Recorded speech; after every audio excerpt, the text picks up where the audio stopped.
En una ocasión se presentaron algunos a contarle a Jesús lo que les había pasado a unos galileos, cuya sangre vertió Pilato con la de los sacrificios que ofrecían. Jesús le contestó: ¿pensáis que esos galileos eran más pecadores que los demás galileos, porque acabaron así? Os digo que no, y si no os convertís, todos perecerán del mismo modo. Y aquellos 18 que murieron aplastados por la torre de Siloé, ¿piensan que eran más culpables que los demás habitantes de Jerusalén? Les digo que no, y si no se convierten, todos perecerán. Y les dijo esta parábola: un hombre tenía una higuera plantada en su viña, y fue a buscar fruto en ella, y no lo encontró. Dijo entonces al viñador: ya ves, llevo 3 años viniendo a buscar fruto a esta higuera y no lo encuentro, córtala. ¿Para qué ocupa la tierra el balde? Pero el viñador contestó: Señor, déjala todavía este año. Voy a cavar alrededor, le echaré abono, a ver si da fruto. Si no, la cortas el año que viene. Palabra del Señor. Si gusta sentarse un momento, por favor.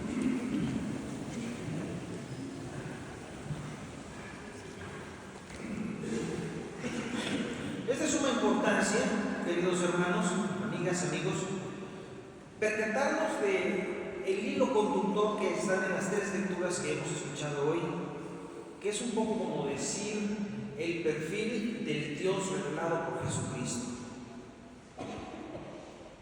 En la primera lectura escuchamos lo que se llamaría el segundo texto fundacional del pueblo de Israel. El primero es el llamado de Abraham, el segundo texto es la salida de Egipto.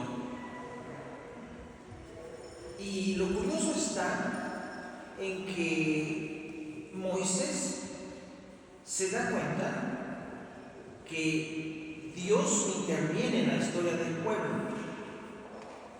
El Dios de Israel no es un Dios ajeno al sufrimiento humano.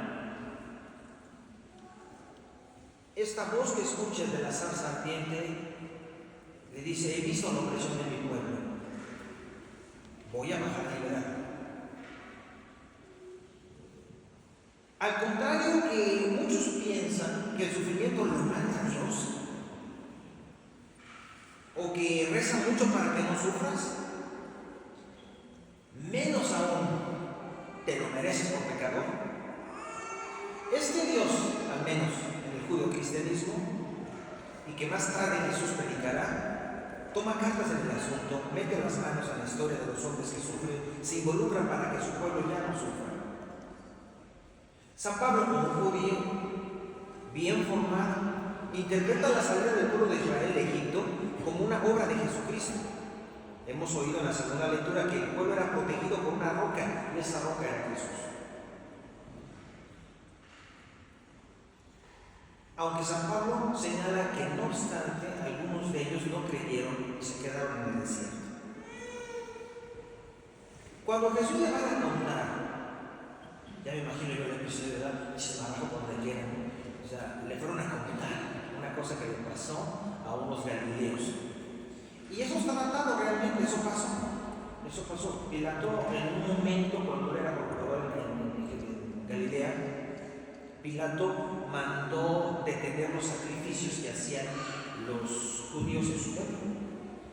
Y como unos insistieron en seguir haciendo sus religiosos sacrificios, cortaban el cuello de unos carneros y luego con la sangre se esparcía los ritos que tenían ellos, los sacrificios que hacían.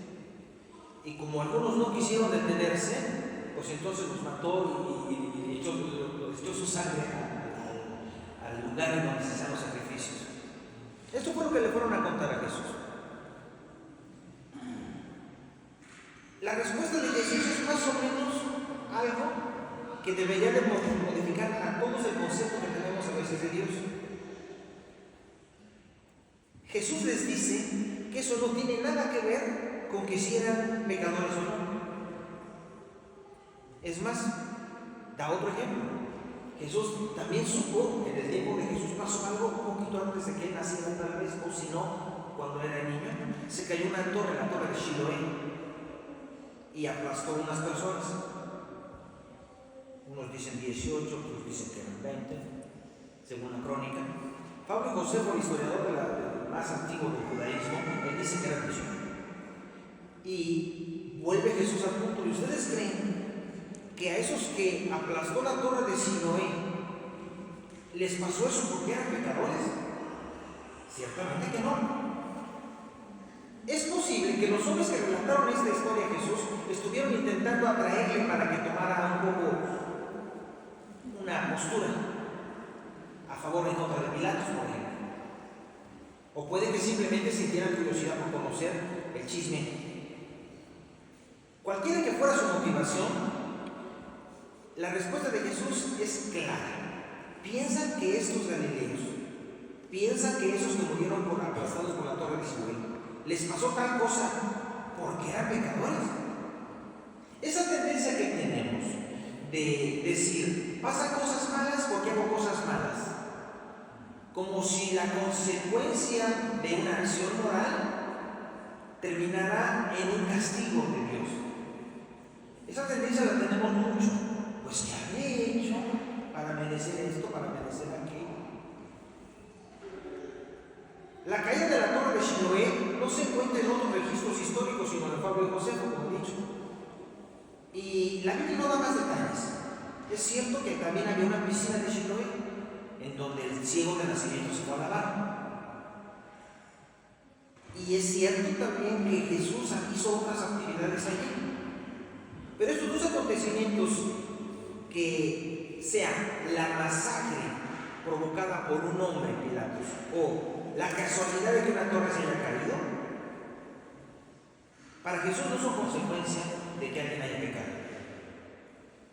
Jesús advirtió que no se supusiera que las víctimas de las tragedias tienen que ver por sus acciones.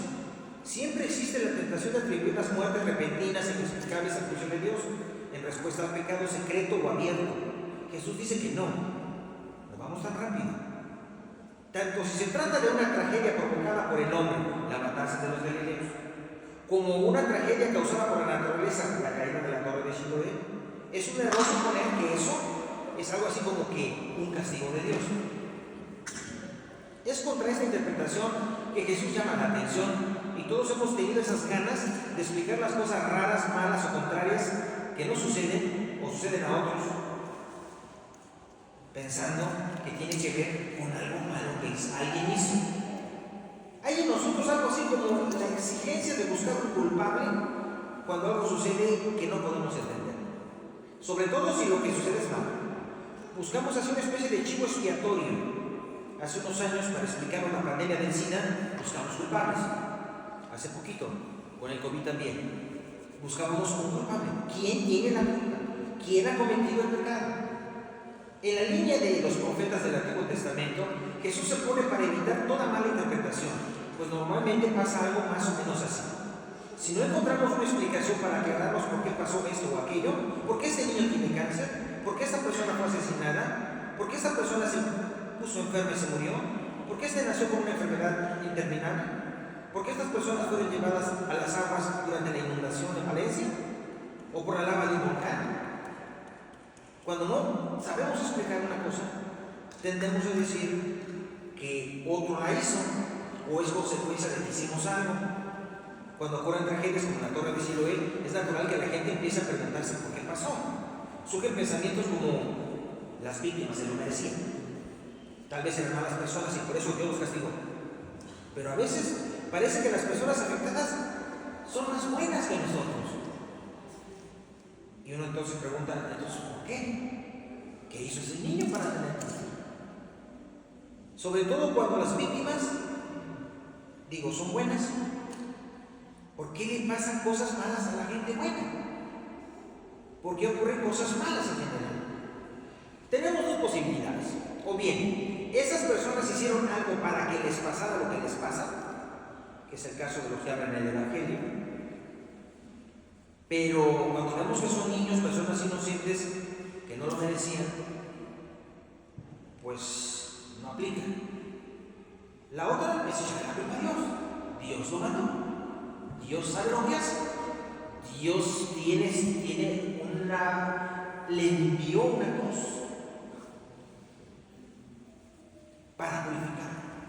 Le puso una prueba. Es la voluntad de Dios. Olvidamos así dos cosas. Una, ¿quiénes somos nosotros para saber la voluntad de Dios? Primero. Segundo, ¿qué significa que Dios quiere enviarnos un mal? ¿De veras se imaginan ustedes a Dios bien contento mandándole mal a sus hijos? A este le voy a dar cárcel, a aquel le voy a mandar esto, a aquel le voy a poner una esposa que lo regañe, a este le voy a poner esta cruz, a aquel le voy a poner esto. Dios tiene cosas más importantes que hacer, no está perdiendo el tiempo con eso.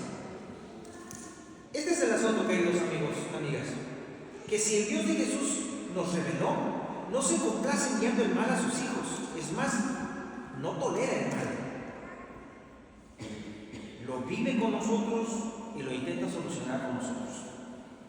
Tan es así que podremos llevarlo al extremo. Esta interpretación un poco infantil, finalmente interpretación. ¿Qué hizo Jesucristo para que lo matara a Dios? ¿Qué mal hizo? ¿Para merecerse ese castigo? ¿Qué mal hizo? ¿Verdad que no aplica? No aplica. Entonces, más que Dios esté tratando de mandar el mal, lo vive con nosotros e intenta detenerlo. He visto el sufrimiento de mi pueblo, voy a bajar a liberarlo. Escuchamos en el primer lectura. El sufrimiento que tenemos lo vive con nosotros. Su historia comparte nuestra historia y nos pide compartir la historia con los que sufren y les va mal. Y no debemos pensar que les va mal porque hicieron algo malo. Lo que sí está claro en el Evangelio es que Jesús sugiere que en lugar de buscar culpables, en lugar de andar de chismosos por lo que le pasa a otros, todos debemos vivir en actitud de arrepentimiento y ayuda a los demás. El arrepentimiento es un cambio de mentalidad que se traduce en el cambio de acción. Jesús subraya lo importante del arrepentirse 2 veces en este pasaje. Arrepiéntanse. En lugar de conjeturar sobre el pecado de los galileos, Jesús les dice: ustedes arrepiéntanse. Concéntrense en su propio pecado, no en el pecado de los demás. En lugar de atribuir la maldad a los que murieron juntos o a la torre de Siloé, examina tu propio corazón. Ni el sufrimiento es proporcional a la pecaminosidad, ni la tragedia es una señal segura del juicio de Dios, ni mucho menos las cosas malas solo les ocurren a las personas malas.